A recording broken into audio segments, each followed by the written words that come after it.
어울리는 찬송 때문에 마음이 참으로 넓어지고 마음이 기쁩니다. 오늘 함께 묵상할 말씀의 제목은 사라의 죽음 앞에 보였던 반응들, 즉 아브라함이 어떻게 살았길래 그들에게 이런 호의를 받았을까, 이런 중심을 갖고 우리 삶을 성찰하는 시간 함께 갖기를 바라겠습니다. 말씀을 증언합니다.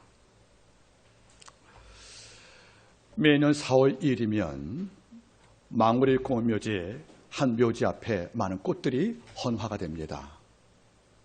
4월 2일 날 망우리 공원묘지, 그 묘지의 그 번호가 23363으로 표현되어 있는 이 묘 앞에 수많은 꽃들이 추모 열기로 담아집니다. 그 묘지의 주인이 누구일까 참으로 궁금합니다. 그래서 그 앞에 있는 묘비를 보면 묘비에 이런 글이 써 있습니다. 한국의 산과 민예를 사랑하고 한국의 마음속에 살다 간 일본인 한국의 흙이 되다. 이른바 죽어서 조선의 흙이 되었던 바로 일본인, 바로 우리가 아는 아사카와 이 다꾸미의 묘가 됩니다. 여러분들, 아사카와 다꾸미라고 그러면 우리가 참 낯선 일지 모르겠습니다. 물론 오래된 인물이기 때문에. 그러나 놀랍게도 망우리 묘지 내에서 유일하게 외국 사람이 일본인이었고, 그가 이 땅을 떠나갈 때에 임종한 이후에 그의 운구 행렬에 조선민족이 많이 따라갔던 유일한 사람으로 기억이 됩니다. 여러분, 아사카와 이 다꾸미라는 사람이 어떤 종인지, 왜 그의 인생 가운데 죽어서 조선의 흙이 되었던 인물로 평가했는지 참 놀랐습니다. 그는 일제강점기 때에 일본 야마나시에서 태어났던 1809년에 태어났던 한 일본 사람이었습니다. 근데 그 어릴 때 야마나시 산이 장마로 인해서 여러분들 무너집니다. 그래서 232명이 사망한 걸 봤다는 거지요. 어린 나이에 뭘 느꼈냐면 나무가 없는 산, 이른바 민둥산이라는 것이 우리한테 이렇게 위험한 것을 알게 됐다는 거예요. 그래서 눈앞에서 232명이 매몰되고 참사를 받기 때문에 어린 꼬마의 마음속에 이런 꿈이 있었습니다. 내가 성장해서 이른바 농업학교에 가서 나무를 키우는, 나무를 만드는 종묘사업에 출연할 거라고 결심을 하고 농립학교에 입학을 합니다. 그리고 고등학교를 수업주로 한 다음에 1914년 24살 나이로 한국에 들어온 거예요. 물론 2년 전에 형이 먼저 들어왔지요. 들어와서 일본과 협력을 하면서 그는 취업을 합니다. 산림청에. 이런 다음에 한국 땅을 바라보니까 민둥산인 거예요. 다시 말하면 벌목을 통해 산이 다 헐벗었고, 또는 자기 민족 일본이 남몰되었던 채목 때문에 좋은 땅에 망가진 걸 알고 나서 너무도 죄고통을 느낀다는 거죠. 늘 마음으로 고백합니다. 나는 미안하다고 이 땅에. 조선민족한테 미안한 말 알도말 이 젊은이는 드디어 꿈을 꾼 죄다. 내가 우리 민족이 파괴시켜버린, 즉 일본이 파괴했던 민둥산을 다시 회복하기 위해서 그는 전국 다니면서 이른바 종묘, 씨를 골라서 어떻게 바르고 시킬 것인가를 연구하는 것이 아니겠습니까? 이러다가 하나를 발견한 거예요. 일반 씨를 땅에 씌우면 2년 만에 성장을 하거든요. 이런데 그 씨를 모래에 섞어서 노천, 땅 위에 심으면 1년 만에 그걸 알게 된 거예요. 그래서 그런 노청 양피옥을 개발해서 한국 땅에 잣나무, 소나무를 심게 된 거 아니겠습니까? 이걸 심을 때 그런 말하는 거지요. 내가 일본 사람이니까 분명히 조선민족한테 배척을 당할 것이다. 제일 먼저 한 것이 뭔지 아십니까? 일본 옷을 벗어버리고 한복을 입었다는 거예요. 그리고 한국말을 직접 배웠습니다. 일제 강점 때 어땠습니까? 일본 사람도 우리말을 안 배웠거든요. 너희가 답답하면 일본말 배우라는 거예요. 이런데 그는 우리 민족과 소통하기 위해서 한국말을 제일 먼저 배웠다는 것이고요. 너무 잘했답니다. 갓을 썼답니다. 한복을 입고 흰 고무신, 그리고 조선 막걸리 마시면서 한국화되었다는 거예요. 어느 날 전철 타니까 일본 순사가 그걸 끌고 갔답니다. 조선민족인지 알고. 고문당했답니다. 그때 말했죠. 나는 출생은 일본이요, 내 삶은 한국이라고. 끝까지 이 민족을 아껴줬다는 거지요. 그는 식목일 때마다 전국 다니면서 나무실을 가르치는 것입니다. 여러분 잘 보시기 바라겠습니까? 한국에서 자랑하는 광수목원, 또 경기도 광주 여러분들 곤잔 수목원 다 그가 만든 것입니다.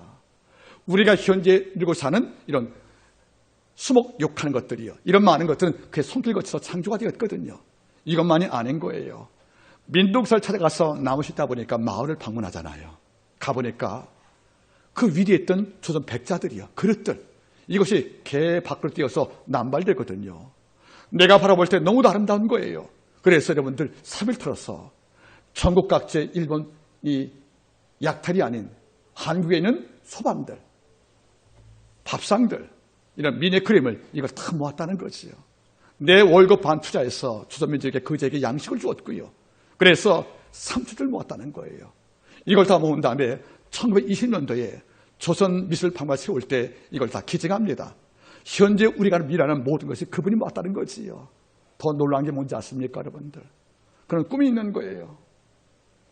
우리 일본인이 이 땅을 지배해서 약탈했기 때문에 자기는 속죄할 마음이 없다는 거예요. 그래서 방법은 하나밖에 없다는 거죠. 내가 이 땅에 평생 살면서 속죄할 마음을 끌어안고 민둥사를 푸른 초목으로 만드는 것이고, 한국인 자체에서 몰랐던 우리 자기의 아름다움을 쑥 개발해서 이른바 글을 쓰고 책을 박아냈습니다. 여러분 놀랍지 않습니까? 이렇게 하다가 나이 41살 때에 나무 심는을 가지고 가다가 드디어 폐렴에 걸려서 사망하게 되는 것입니다. 그때가 나이가 41살 1931년도였습니다. 여러분 전두환 청년이 식미 땅에 와서 17년을 하는 것은 하나밖에 없다는 거지요. 내가 이 땅에 다 무너진 민둥산 조선 땅을 푸르게 만드는 것, 이 꿈밖에 없었기 때문에 그는 여기에 투자하다고 생각하는 것입니다. 마지막까지 그는 한국 민족한테 이렇게 말하는 거죠. 스스로 낙심하지 말라고. 당신들이 모르는 위대한 문명을 당신은 갖고 있다고. 다만 좀 깨워달라고 이런 부탁을 통해서 수없이 대화하고 민족을 깨워주었던 바로 그 사람, 바로 그가 드디어 숨을 거둘 때에 그를 알던 많은 조선 민족들이 와서 통곡을 했답니다. 그리고 서로 운구하겠다고 10명의 운구할 그 관에 100명이 붙어서 양보 안고 다투었다는 기록이 남아있다는 거지요. 처음에 이문동에 묻혔다가 그 도시가 개발되면서 망우리구로 옮겨줬지만은 매달 4월 1일이면 지금도 사람청에서 그에게 헌화하고 그를 긴다는 것이 아니겠습니까? 묘비명을 다시 말합니다. 한국의 산과 민예를 사랑하고 한국의 마음속에 살다간 일본인 한국 땅의 흙이 되다. 여러분 어때요? 어떻게 살았길래, 어떤 삶을 우리한테 보여줬길래 정말 원수까지 치고 쏜 일본인에게 경의를 표하고 존경을 다했을까? 여러분 잊지 말기를 바라겠습니다. 우리가 아는 일본 사람은 참 우리한테 숙제입니다. 하지만은 이 가운데 우리가 아는 아와사키 이 미쿠라는 그 사람은 그 당시에 모든 자가 존경을 아껴놨던 인물로 남아있었기 때문에 지금도 우리 마음속에는 큰 기쁨으로 존재합니다. 여러분들 어때요? 그는 입이 아닌 삶을 통해서 내가 이 땅을 산다는 것을 증명한 자입니다. 참 놀랐습니다. 여러분들 한번 기회 있으면은 그 묘소에 가시면은 이런 게 있더라고요. 평생 한국 자기를 사랑했고 산을 그리했잖아요. 묘비 앞에 그 자기라는 그 형상이 있어요. 그리고 그 앞에 여러분들 그 사진이 있습니다. 여러분 이걸 볼 때마다 너무도 마음이 뭉클하고 가쁠 때가 참 많다고 생각을 합니다. 여러분 그래요. 우리가 이 땅을 살 때 남는 것은 삶의 흔적이에요. 우리의 말과 글이 아니고 그가 어떤 삶을 살아왔는가 여러분 잊지 마세요. 글도 거짓말 하더라고요. 수많은 탁월한 작가가 소설 쓰고 평론과 작품을 냅니다. 하다못해 착서를 쓰기도 합니다. 글만 보면 이렇게 탁월한 자가 없다고 생각을 해요. 이런데 막상 그 저자 만나고 나면 글과 다른 그 인격을 보게 되는 것입니다. 글은 천사의 글인데 삶은 악마의 도덕이라는 거예요. 여러분 잊지 마세요. 천사의 재능으로 갖고 우리를 평가할 수 없다는 거죠. 악마의 도덕이 있다면 그 글은 우리한테 가치가 없다는 것이 아니겠습니까? 글도 거짓말하고 그의 말도 거짓말할 때 삶은 거짓말을 못하거든요. 여러분들 아와사키 여러분들 뒷급이라는 그 사람을 바라볼 때마다 뭘 느낍니까? 우리의 진실과 우리의 모든 삶은, 우리의 모든 사상들은 삶으로 증명돼야 그 삶이 참인 것을 우리가 이해할 수 있다고 생각을 합니다. 여러분들 우리가 알다시피 작가 밀란 쿤달레의 참을 수 없는 존재의 갑이라는 소설이 있다고 생각을 해요. 이 작품은 간단해요. 여러분들 등장인물이 크게 세 사람인데 의사 토마스가 등장을 하고 술집 여자 테레사, 여러분들, 그리고 토마스의 이른바 연인이었던 바로 사비나가 등장합니다. 의사이도 토마스는 아내가 죽은 이후에 방종을 살아요. 의사의 죄를 갖고 나서 내가 마음들 여자 마음껏 취하고 갖다 버립니다. 본문에 이런 말 나오거든요. 난 여자를 취할 때 견본을 모집하는 거라고. 내게 기쁨들 견본을 모집한다는 거예요. 어느 날 그가 왕진 갔다가 열차 들어올 때에 거기서 테레사 여자를 만납니다. 그런 술집 아가씨였어요. 그가 사는 곳은 너무나 힘들어요. 이럴 때 성적 방탕을 벌인 토마스에게 테레사가 이런 말을 남깁니다. 선생님, 내 인생은 이렇게 무거운데 왜 당신 삶은 이렇게 가볍느냐고. 내 삶은 이렇게 무거운데 나는 약간의 범죄할 때마다 마음이 괴롭고 약간의 남을 속일 때마다 괴로워서 잠자지 못하고 사는데 당신은 여자를 견본처럼 취하고도 마음에 저렇게 편할 수 있느냐고. 나는 당신의 가벼움이 마음의 고통이라고 호소합니다. 이걸 듣고 토마스가 마음에 회심을 경험합니다. 그래서 의사의 삶에서 드디어 국가의 나쁜 정책을 비판하고 많은 사람에게 악을 함께 표현하는 이런 올라갔다가 의사의 죄를 박탈당하고 그런 트럭 운전사가 되어서 가난속에 빠지게 되는 거지요. 이른바 삶의 무거움을 택했다는 것이 아니겠습니까? 결국 마지막에 트럭 사고로 사망하지만은 그의 인생은 결국 흠이 없다고 모두가 존경을 합니다. 여러분 어때요? 밀란 부대에 한 말이 뭐예요? 존재의 가벼움, 양심도 없고 도덕도 없고 어떤 사회에 유익되게 치지 못하고 나만 위해 살아가는 이런 존재의 가벼움을 그런 마음속에 너무도 아파한 것이 아니겠습니까? 일본 사람이 와서 이 땅에 나무를 심었습니다. 군벌이 이루었던 모든 일본의 야만한 속죄하는 마음을 갖고 우리에게 양식을 주고 우리의 작을 모아서 여러분들 방문을 만들었습니다. 이런 삶은 결코 나만 위해 살아가는 가벼운 삶이 아니라는 것입니다. 어떻습니까? 하루를 살아도 주에 기억되는, 그리고 짧게 인생을 살아가도 정말 가벼운 존재가 아닌 무거운 삶을 살아갈 수 있는 이런 것이 필요한데 오늘 말씀을 통해서 이런 부분을 함께 접근하기를 원하는 것입니다. 오늘 장면은 사라의 죽음으로 시작을 합니다. 1절 말씀을 함께 보시겠습니까? 사라가 127세를 살았으나 이것이 곧 사라의 향년이라. 여러분, 성경 말씀에서 여자의 나이가 언급된 유일한 기록입니다. 바꿔 말하면 성경은 여자의 나이를 기록하지 않아요. 그런데 임종 나이까지 오늘 본문에 소개되었죠. 사람 특별했다는 것이 아니겠습니까? 127살에 드디어 이 아내가 이 땅을 떠나게 된 거예요. 이제 아브라함은 홀로 되었습니다. 여러분, 사라가 어떤지 압니까, 여러분들? 갈대아 우르 지방에서 75 먹은 내 남편이 어디로 가겠대요. 갑자기. 갈대아 우르, 이 지방은 그 당시 고대 수메르 문명에서 첨단 문명을 지닌 도시였습니다. 이런데 어디로 간대요. 내가 일평생에 일구었던 모든 가치, 내가 세웠던 기업들 또는 토지, 내 명성들, 그리고 인생을 마감할 이런 낯살에 여보, 하나님이 나 어디 가래. 누가 이걸 수납할 수 있겠냐는 거예요. 여러분, 인생을 예쁘게 마감할 그 시간, 이른바 리타이, 은퇴할 그 시간에 새로운 인생을 꿈꾸는, 그래서 하나님이라는 듣도 보지 못한 신의 명령을 듣고 이 땅을 떠나갈 때 본토와 친척과 아비를 떠난다. 여러분, 이것은 굉장한 선택입니다. 아내가 동의할 수 있겠습니까? 이런데 무복에 따라왔다는 겁니다. 다음에 살다 보니까 자식을 준대요. 그때 살아난 나이가 65살이고요. 99살 먹을 때까지 아브라함이 자식을 못 낳았잖아요. 물론 중도 여러분들 10년 후에 이스마엘 낳는 시슬 봉할지 모르겠지만 25년 만에 인대에서 끝내 자식을 낳는 일이 바로 누굽니까? 바로 사라거든요. 남편 못지않게 25년 세월을 기다려서 드디어 나이 90살에 이삭을 낳았습니다. 이런데 얼마 후에 하나님께서 그 이삭을 번대로 바치라고 명령했습니다.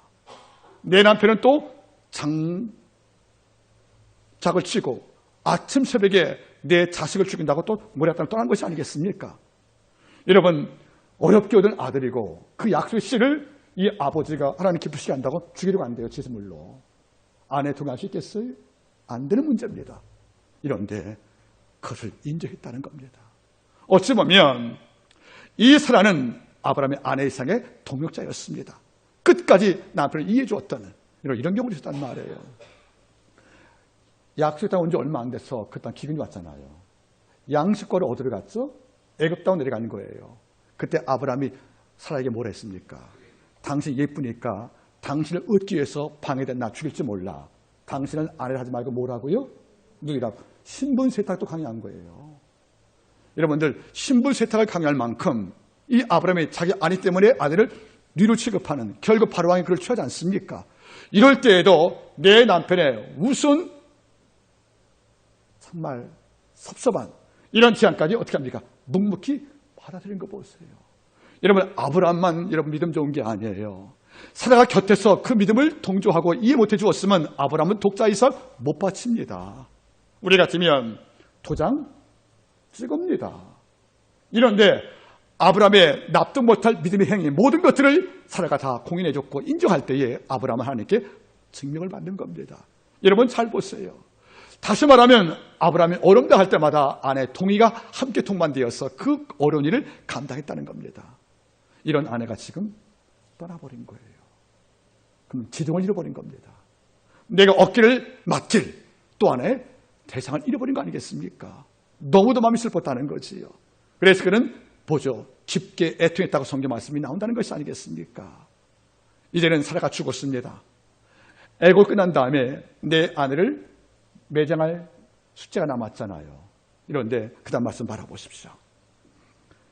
2절 사라가 가나안 땅 헤브론 곧 기랏 아르바에서 죽음에 놀랍습니다. 사라가 죽은 장소가 어디예요? 헤브론 땅이지요.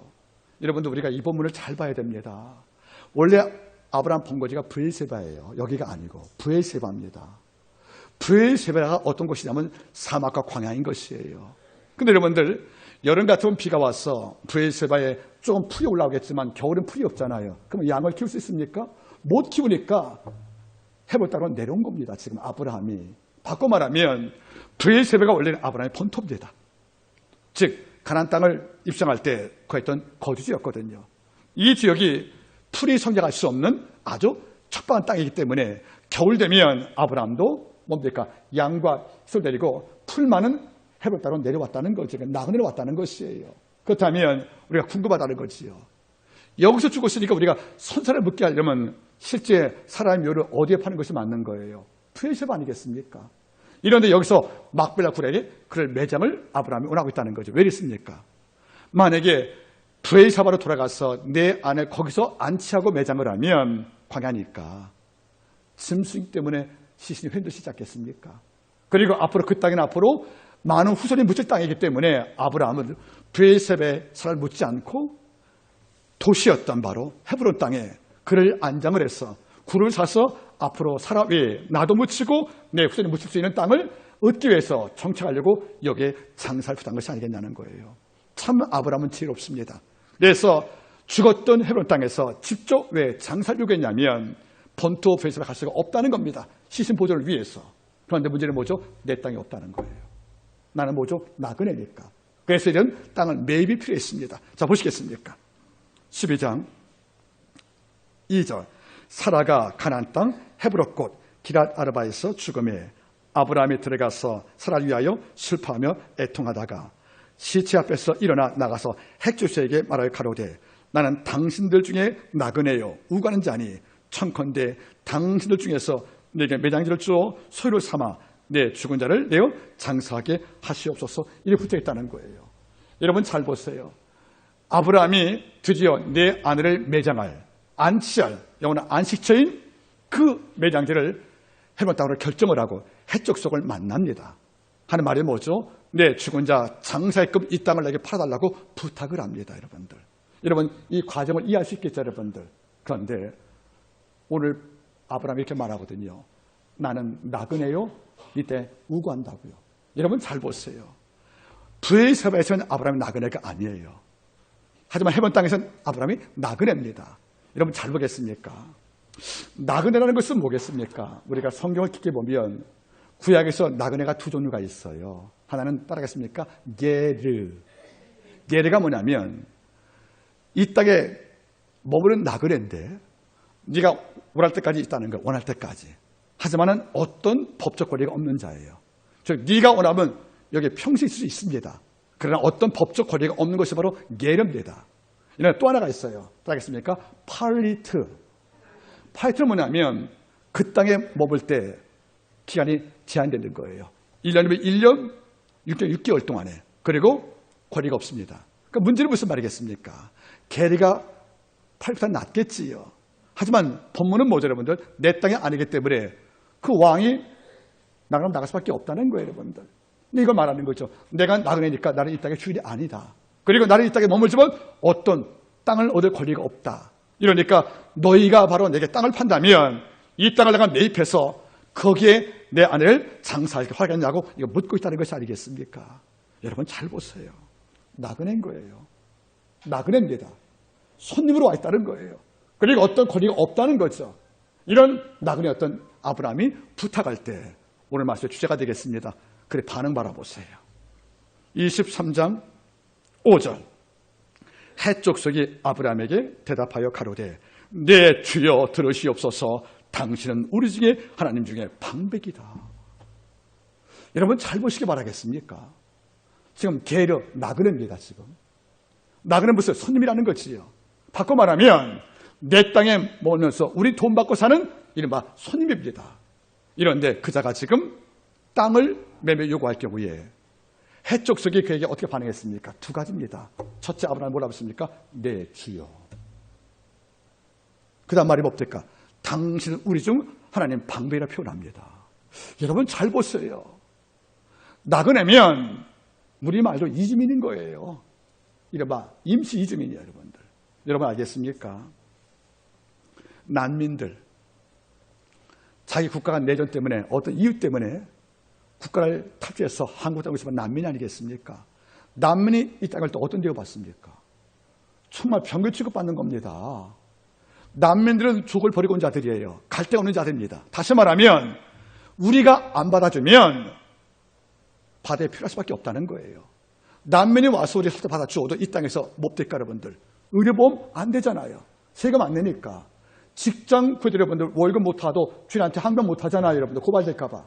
바꿔 말하면 불법 체류 같은 난민인데 이런 난민이 그 땅에 살 때에 이 아브라함이 어떻게 살았으면 저는 가끔 느낍니다. 나그네면 내가 맘먹을 때 나갈 수 있다는 거죠. 그 여러분들 그 나라 백성이 아니게 법에서 저걸 안 받잖아요. 그러면 내가 나그네면 불법과 탈법을 자행하고도 끊을 게 없잖아요. 이게 발각되면 떠나면 되는 것이니까. 즉 나그네는 무슨 말이겠습니까? 도덕적 책임을 질 만한 이런 의무가 없는 거예요. 내가 탈시하든 밀주 만들든 사람을 죽이든 이게 마음대로 하다가 국가에서 알면 나 가면 되잖아 하고 떠나면 되거든요. 이러니까 난민과 이 나그네는 도덕적 의무가 없는 자들이에요. 내 마음대로 살아도 누가 그게 없다는 거죠. 이런 위치에 아브라함이 있었단 말이에요. 그런데 모두가 나그네가 되면 그리 살아오고 어떻게 보면 어둠 속에서 개인의 이익을 취하여 국가 해를 끼치고도 몰래 도망가는 이것이 그 당시 우리가 알던 나그네의 상식인데 이 아브라함이 어떻게 살았으면 방백 뭐라고 그래요? 당신은 우리 주라는 겁니다. 당신은 내 주요 우리 가운데 하나님을 보내신 방백이다. 놀랍잖아요. 어떤 삶을 살았길래 그들이 주인인데도 나그네에게 내 주라고 외쳤으며 권력을 잡은 그들이 오히려 우리 위에 있는 방백이라고 고백했던 것인가? 이건 쉽지 않은 문제라는 것이 아니겠습니까? 우리 아까 말했습니다. 한 일본인이 이 땅에 와서 죽었을 경우에 그에게 지배를 받은 식민지 조선민족이 그를 위해서 운구하려고 서로 다투었다고요. 어떻게 살았길래 여러분들? 그가 어떤 삶을 모든 자에게 지명해 주었기에 지배자 일본의 앞잡이 같은 그 공무원에 의해서 모두가 지금도 헌화하고 그를 기뻐하고 그를 추모할 것인가? 마찬가지인 거예요. 저는 가끔 그렇죠, 여러분들. 아무도 당신을 보는 이 없을 때 당신은 어떤 사람이냐는 거예요. 가장 경건하게 쉬운 장소가 교회거든요. 다 지켜보니까. 가장 구제하기 좋은 장소가 서울역 광장이거든요. 남들 다 증명해 주는 것이니까. 인증사 찍어주는 것이니까. 이런데 아무도 없는 그 장소. 그리고 나 혼자 있을 때 나 어떤 자입니까? 지금 아브라함은 지금 이방 민족으로 남의 땅에 와 있는 거예요. 아무도 날 모르는 거예요. 이런데 그가 과연 어떤 삶을 살았길래 매장길 구하구에서 나온 그 노인들에게 그들은 말하죠. 내 주여, 원문이 아도나이거든요. 우리가 존경하는 나의 주인을 뜻은 마스터. 여러분, 나그네는 뭘로 평가한 것입니까? 내 주. 그러면 나그네가 모든 자에게 주로 평가받을 만한 이런 삶을 살기 위해서 뭐가 필요했다는 것이에요? 엄청난 거룩과 신심이 있는 것이 아니겠습니까? 여러분 잘 보세요. 내가 몸을 의탁하여 빌어먹고 사는 그 땅의 민족이 날 뭐라 불러요? 내 주라고 불렀다는 거예요. 여러분 이게 가능할 수 있겠습니까? 저는 가끔 느껴봅니다. 여러분은 어떤 소식에 내가 속해 있죠, 여러분들. 학교든 어떤 직장이든. 이럴 때 여러분들 나보다 상급자가 있을 거예요. 나보다 오랜 권력자 있을 겁니다. 그들이 신참한 나에게, 방금 만난 우리에게 내 삶을 지켜봤을 경우에 자기의 상전을 의미하는 나의 주란 말을 할 수 있겠는가 하는 문제예요. 이런 평가를 받으려면 그 삶이 평범치 않다는 것입니다. 여러분 잊지 마세요. 우리가 어느 순간 모든 자에게 내가 낯선 나그네인데 본토 주일이 나보고 내 주란 말을 들을 만큼 내가 살려면 엄청난 삶의 거룩과 삶의 아름다움이 있지 않고는 될 수 없는 것이 아니겠습니까? 가끔 제가 이런 대화를 합니다. 여러분 여쭤볼게요. 따라하겠습니까? 성령 충만하면 나에게 어떤 일이 벌어질까? 여러분 궁금하지요? 성령 충만하면 나에게 어떤 일이 벌어집니까? 제가 원고에 쓴 내용인데 우리 말할 거예요. 저요. 예, 말씀하세요. 권세와 능력이 임해서 내 안에 충만된 권능을 통하여 악한 영과 싸우는 강력한 전적이 제게 올 것입니다 하고 말 겁니다. 맞아요, 여러분들. 맞지만 충분치 않다는 거죠. 우리가 성령을 받으면 악한 공중영과 싸울 만한 이런 영적 권세 받는 것은 맞습니다. 이런데 이보다 먼저 주신 게 있다는 거예요. 이걸 주기 전에 아버지가 성령 충만할 때 먼저 주겠다는 겁니다. 이게 뭔지 아십니까? 자기 스스로 자기 내면을 검열하고 자기 속을 분별해서 자기를 감찰하는 영적 통찰력을 먼저 주십니다. 여러분 잘 보세요. 성령 충만하면 어떤 능력이 먼저 오냐면 자기 내면을 살피고 내면 안에서 하나님을 기쁘시게 하는 것에 반응이 빨랐는가, 아버지가 싫어하는 것에 내가 단을 거절했는가, 이런 문제 앞에서 내가 얼만큼 민감해졌는가, 이거를 분별하는 영성이 먼저 다른 것이에요. 그래서 성령 충만하면 두 가지, 고마움과 미안함을 알아요. 그래서 고마울 때 고마워하지 못하고 미안할 때마다 말 못할 경우에 오는 이런 부끄러움을 하게 되는 것이 아니겠습니까? 다시 말하면 성령 충만하면 능력 이전에 부끄러움을 아는, 해서는 안 될 일과 해야 할 일을 분명히 아는 내적 성장이 먼저 온다는 거예요. 이런 다음에 아버지가 능력을 쓰는 것이 아니겠습니까? 이러고 온 다음에 아브라함은 성령 충만한 자입니다. 내가 이방 땅에 거하지만 내가 하나님 백성이거든요. 내가 약속의 씨를 잉태하고 낳았던 하나님의 종 아니겠습니까? 복의 통로 아니겠습니까? 이러니까 설사 내가 이방 땅에 와도 내 삶이 가벼울 수 없다는 거예요. 내 삶이 말 그대로 여러분들 내 이익을 취하고 사는 이런 보편 인생을 살 수가 없다는 것이 아니겠습니까? 그래서 그는 생각을 했습니다. 어떤 경우든지 이것이 하나님의 기쁨이냐? 하나님 마음에 아픔이 있겠습니까? 이거를 자기를 검열과 감찰하면서 내 속사람을 만들어 왔기 때문에 이걸 지켜봤던 많은 해적 속들이 내가 이 땅 주인이고 그런 나그네지만은 그 삶을 보면서 자기 삶을 조종을 했고 그 삶을 통하여 내 삶을 다듬어가면서 함께 성장했다는 겁니다. 어느 순간 아브라함은 나그네가 아니고 그대 주가 되었다는 겁니다. 그게 뭐죠? 영권입니다. 내게 월급 주는 그 사장이 나를 두려워하는 거예요. 나를 고용할 고용주가 날 볼 때 특별히 되는 겁니다. 그래서 내가 이런 마음을 갖다가 넣어보니까 내가 분노 내려놨어. 제가 아까 말했습니다. 삶에 화가 날 때가 있다고. 열심히 애쓰고도 월급이 적어요. 내가 회사를 충성을 다했지만 꼰대이던 되어서 여러분들 잘림을 당해요. 화가 안 납니까 여러분들? 이런 과정 속에서도 내가 순시함을 지키고 나갈 경우에 나를 이끌고 나를 지배했던 모든 무리가 오히려 원주민이 나그네에게 내 주라 말을 고백했던 그 현상이 내게도 가능한 것이 아니겠냐는 거예요. 이것이 바로 진정한 힘이라는 겁니다. 잊지 마세요. 해족속은 아브라함에게 아도나이 내 주라고 고백하고 그 다음 말이 뭔지 아십니까? 당신은 우리 중 하나님의 방백이요. 아마 이 방백의 말을 통해서 아브라함이 보인 삶의 증거가 나타나는 것입니다. 여러분 잘 보세요. 당신은 그냥 평범한 나그네가 아닙니다. 삶으로 볼 때는 우리의 주같이 존경하는 분이고요. 더 나아가서 당신은 하나님께서 우리 민족을 지배하라고, 우리 민족을 손을 이끌라고 보내신 아버지의 방백이십니다. 고백했다는 겁니다. 여러분들, 제가 서두에 말했지요. 어떻게 살았길래? 이 방백이라는 말 속에서 아브라함이 산 내용을 우리가 조금씩 유추할 수가 있습니다.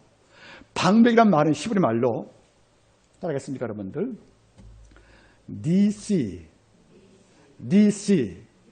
니시란 말은 니스라는 큰 자란 말에서 온 말이에요. 니시란 말은 여러분 번역을 방백으로 했습니다. 이런데 이 방백이란 말은 번역은 세 가지가 되는 것이에요. 어쩌면 방백이란 말 속에서, 이 호칭 속에서 아브라함이 보여준 삶의 내용을 우리가 볼 수가 있다는 겁니다. 첫째, 여러분, 방백은 어떤 말이 있습니까? 첫 번째는 조언자 이럴 뜻입니다. 조언자. 이른바 카운셀러입니다. 조언자가 뭡니까? 내가 어려움 당할 때 난감한 거예요. 내가 분노가 있고 내가 억울해요. 내가 마음속에 살기가 있어요. 그리고 내 마음에 전당이 왔어요. 어쩔지 모르겠는 거예요. 당장 삶을 접고 목숨을 끊고 싶어요. 이런 극단 삶의 경각이 왔을 경우에 그분 찾아가 봐야지. 내가 그분에게 찾아가서 한번 상담을 한번 해봐야지. 아마 그분은 내가 찾아가면 내가 몰랐던 길답을 주실 거야 하고 그런 대사로 인정받는 것이 바로 뭡니까? 방백이라는 겁니다. 나그네로 왔지만 원주민의 해쪽 속의 모든 고통을 들어주고 그의 아픔을 헤아리고 그에게 길답을 지시하여 살게 만든 이런 자리에 아브라함이 있다는 것을 이 말씀을 통해 우리가 볼 수 있다는 것입니다. 여러분, 조언자입니다. 성령은 뭡니까? 그런 말로 보혜사입니다. 그죠? 파라클레토스입니다. 파라가 뭡니까? 옆이란 말이에요. 그래서 뭐죠? 불러서 위로한단 말이거든요. 이른바 컴포터입니다. 성령은 뭡니까? 낙심한 우리를 위로하고 우리가 어려움 당할 때마다 이리 오라고 말씀하는 거예요. 가끔 제가 이런 글을 썼습니다. 우리가 예수 믿으면, 따라가십니까? 우리가 예수 믿으면 죄인에서 천사가 되는 것이지. 다시 말합니다. 따라하세요. 우리가 예수를 영접을 하면 죄인에서 의인 되는 것이지 죄인에서 천사가 되는 게 아니다. 우리 의인 되는 거예요. 천사가 되는 게 아니에요. 이런 애가 죄의 유혹 앞에서 흔들리거든요.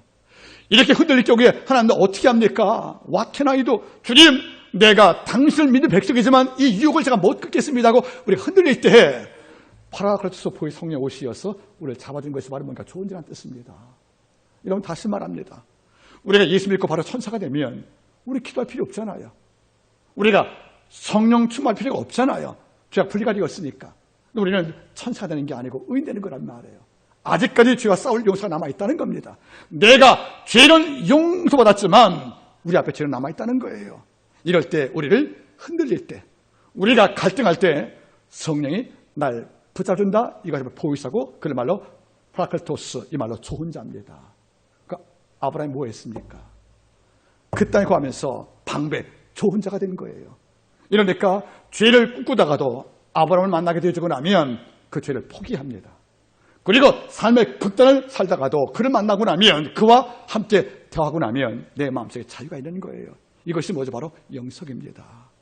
여러분, 이런 삶이 복되잖아요, 여러분들. 여러분, 어려움 당할 때 제일 먼저 누가 떠오릅니까? 그 떠오른 자가 자기 주인일 것이고 내 방백이라는 겁니다. 가끔 느껴보죠, 여러분들. 흔들릴 때, 마음이 아플 때, 이 어려운 문제 누구한테 기도 부탁하지? 그 첫 번째 기도 부탁할 대상이 있다는 것은 복이라는 겁니다. 그리고 그 대상이 여러분이라면 이건 행복입니다, 여러분들.